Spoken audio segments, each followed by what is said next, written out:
십자가는 우리 기독교의 상징이고 또 십자가는 여러분들이 이제는 그 페르시아의 사형 방법이었다라고 하는 것 정도는 다 알고 계십니다. 죄인들을 처형하는 방법들이 역사의 책에 보면 여러 가지들이 나오는데 가장 처참하고 고통스럽게 죄인들을 죽이는 방법이 바로 이 십자가형입니다. 그리고 십자가형을 당하는 사람들은 가장 부끄럽고 저주스러운 죽음이 십자가입니다. 그런데 이 저주스럽고 끔찍한 십자가가 승리의 무기가 어떻게 될 수 있었을까? 세상에는 강력한 무기들이 굉장히 많이 있습니다. 그런데 이 십자가만큼 강력한 무기는 없습니다. 핵이 무섭고 폭탄이 있고 스텔스기가 있고 무기가 별 무기가 다 있습니다.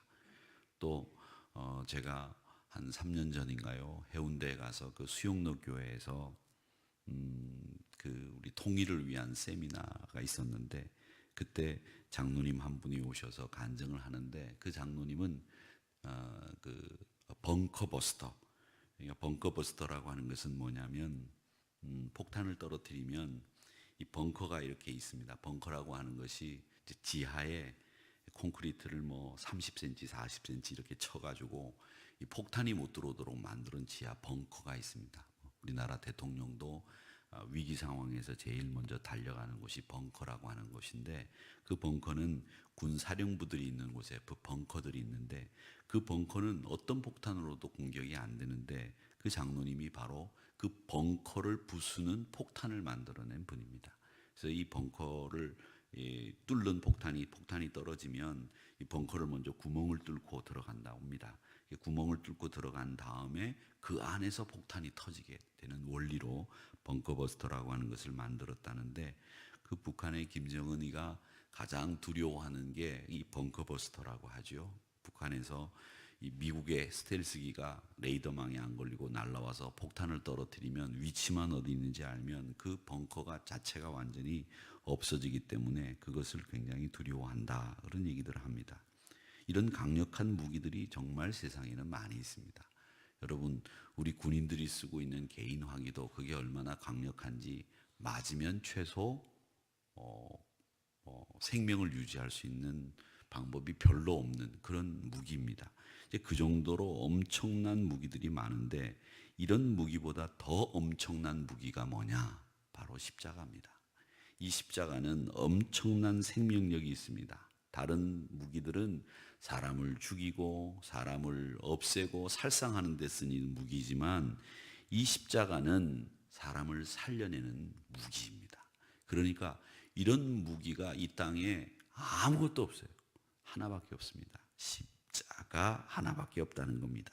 그래서 우리가 이 십자가를 자랑하는 이유는 다른 무기는 다 사람을 죽이고 살상하지만 이 십자가만큼은 사람을 살리고 사람을 일으키고 세우는 우리가 부끄러워하고 참혹한 사형도구라고 생각했던 이것이 우리에게는 가장 큰 자랑이 된 이유가 바로 그겁니다.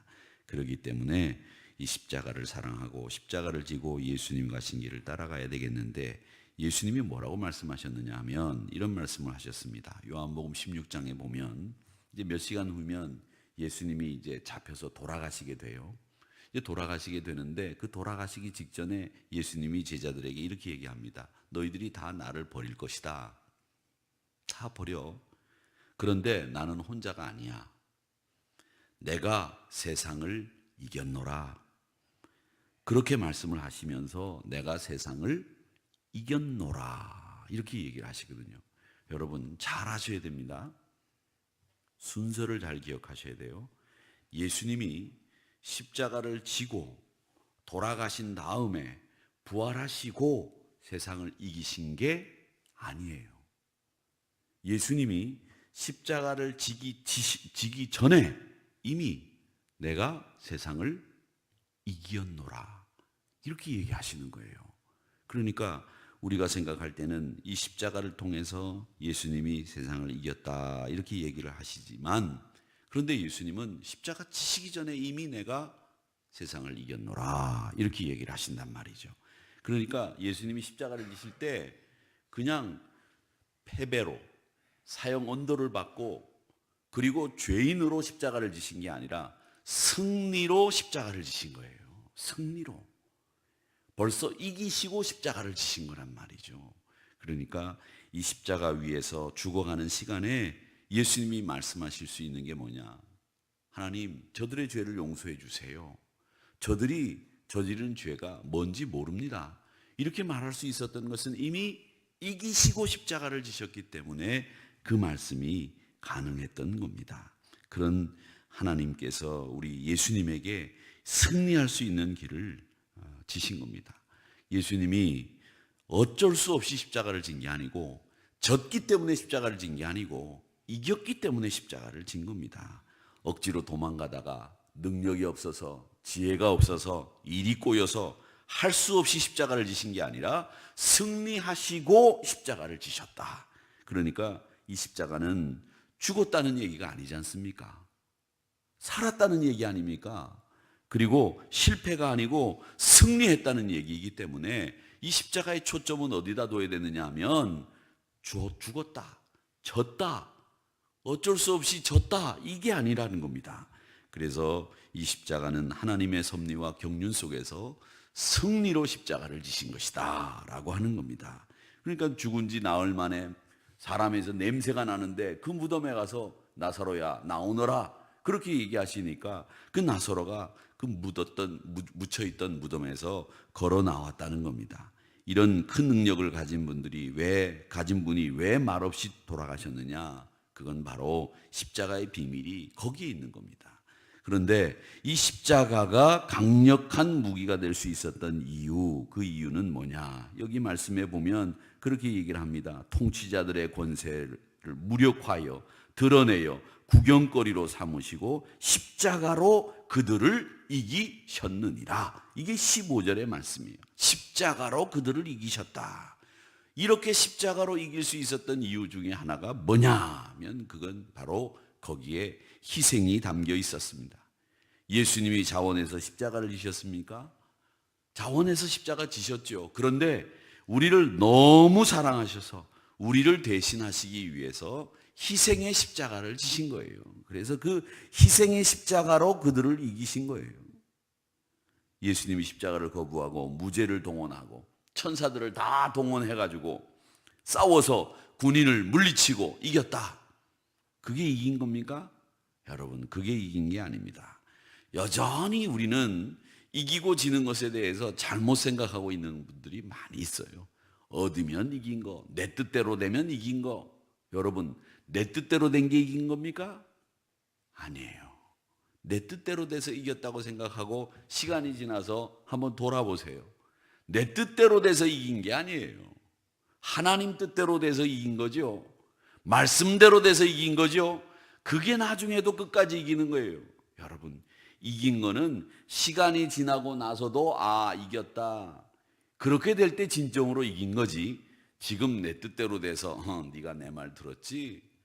네가 내 뜻대로 따라왔지? 그러니까 내가 이긴 거야. 여러분, 이긴 게 아니에요.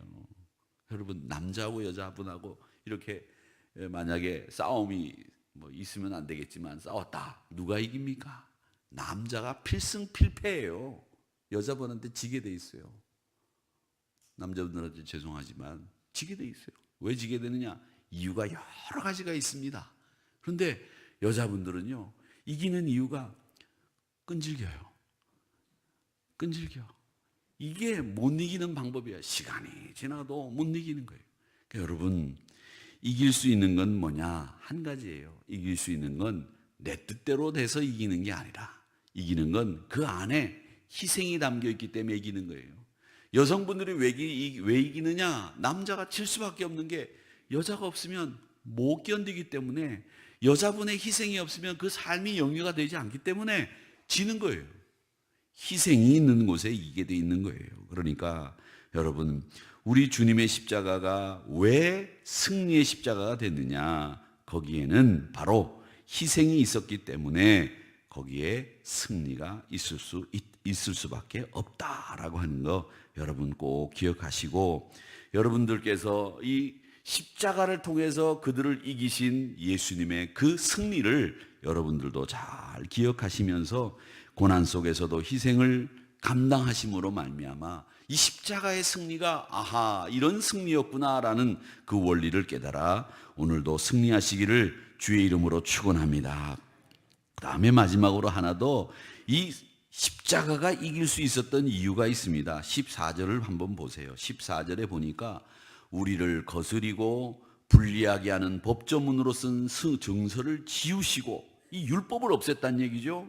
율법에 그 불리하게 만드는 법조문들을 없애고 제하여 버리사 그리고 십자가에 못 박으시고 그렇게 얘기를 합니다. 이게 뭐냐면 그걸 우리가 신앙적인 용어로 한마디로 얘기하면 이 14절의 말씀은 은혜라고 하는 말로 정리가 되는 거예요. 은혜가 있기 때문에 이 십자가는 이길 수 있었다는 겁니다. 여러분 그 곽선희 목사님 얘기 잘 아시죠? 곽선희 목사님이 이 북한 선교를 굉장히 애쓰셨어요. 유명한 일화가 있지 않습니까? 그 목사님이 이북분 아니십니까? 이북 사투리를 잘 쓰시는 분이신데 이분이 예전에 이제 목회를 하실 때 이북에 가셨는데 이 공산당원들이 이제 이 곽선희 목사님이 와서 북한에 교회도 만드시고 뭐 대학도 만드시고 병원도 만드시고 그러니까 한번 물어봤대요. 곽선희 목사님한테. 아니 목사동무 아니 목사동무 아버지 엄마는 총살당하지 않았습니까? 공산당원에 의해서. 그렇습니다. 그런데 왜 북한을 와서 돕습니까? 그렇게 얘기하는 거예요. 제가 십자가의 은혜로 이렇게 살게 된 것이 감사하고 이 십자가는 바로 원수를 사랑하라고 하는 이유 때문에 내가 우리 아버지 어머니를 죽인 원수를 사랑하기 위해서 북한에 왔습니다. 그렇게 얘기하니까 이 사람들이 얼척이 없어 하는 거예요. 이해가 안 되는 거죠. 그래서 그 곽선희 목사님이 당신 아버지 어머니를 죽인 이 공산당 공산주의 나라에 와서 왜 돕느냐라는 말에 원수까지도 사랑하라고 하는 이 십자가의 사랑을 실천하기 위해서 나를 그 은혜를 주신 하나님 앞에 감사해서 여기 왔다라는 이야기를 했다는 유명한 일화가 있지 않습니까? 그렇게 이 십자가는 은혜가 우리 안에 주어졌기 때문에 그 은혜로 원수도 이기는 거예요. 그 은혜로 희생할 수 있는 거고 그 은혜로 내가 여기 서 있는 거예요. 사랑하는 성도 여러분, 그러니까 분명히 아시기 바랍니다. 하나님 내가 이 은혜로 이길 수 있도록 도와주시옵소서. 하나님 희생으로 이길 수 있도록 도와주시옵소서. 그렇게 기도하시는 저와 여러분이 되시기를 주님의 이름으로 축원합니다. 이 십자가는 그래서 율법에 대한 승리이기 때문에 14절에서 우리를 거스리고 불리하게 하는 법조문으로 쓴 증서를 지우시고 제하여 버리사. 이 율법을 버리고 율법에 대한 승리를 우리에게 주셨다라는 겁니다. 죽음에 대한 승리, 율법에 대한 승리, 은혜로 우리가 얻은 이 십자가를 여러분 자랑하시고 오늘도 그 십자가를 지시기 위해 이 땅에 오신 그 주님의 성탄을 기다리며 은혜로 살아가는 생명의 성도들, 은혜의 성도들 다 되시기를 주님의 이름으로 축원합니다.